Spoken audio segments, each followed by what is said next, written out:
With more jobs being created in Hays County and San Marcos, the city expects the trend to continue. For Bobcat Update, I'm Colton Thompson. Technology is not decreasing anytime soon, so the business for R3 is sure to expand.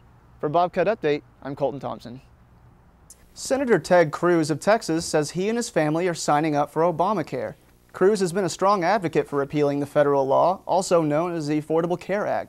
The U.S. Census Bureau says Hays County had the 5th highest population growth over the past year nationwide, and in Texas, Hays County is number 1. Its population has risen by nearly 5% to 185,000 people. City and county leaders have a challenge on their hands to make sure that the local area can sustain such growth. Streets and highways have to be maintained, schools and services need to be supported, and there's the question of water and whether there's enough to go around. Last summer, the city had severe water restrictions because of the lack of rain. But John Clack, an assistant director of public services, says the city has enough water for the foreseeable future. You got to look at your infrastructure, the pipes in the grounds, and then you also need to look at your water supply. A water supply that, based on our projections, should last us out to about 2060. But conservation is very important. We have a conservation plan that's, it's required by the state. And that's something that, we have water restrictions, for customers that we, maintain. Officials say Hays County is growing in population because Texas State has had an enrollment surge and more jobs are available. With more jobs being created in Hays County and San Marcos, the city expects the trend to continue. For Bobcat Update, I'm Colton Thompson. Electronic waste is taking a lot of space at landfills. To help alleviate some of the waste, a new firm called R3 Recycling has opened in San Marcos at 215 West San Antonio Street. Owner and founder Marcus Garza says he saw an opportunity to help San Marcos residents when he realized there wasn't an electronic recycling facility in the area. That was one of the main things that inspired me to open my doors not just to the business community but to the local residents of San Marcos and surrounding cities. When R3 receives materials that are still usable, it refurbishes the parts and sells them. If that's not possible, the parts are shred.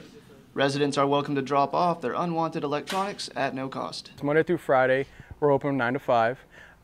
They're welcome to come and drop off any electronics that they are no longer using or obsolete, broken, non-working, for whatever reason. Technology is not decreasing anytime soon, so the business for R3 is sure to expand. For Bobcat Update, I'm Colton Thompson. A tortoise is enjoying a new lease on life thanks to a 3D printer in Colorado.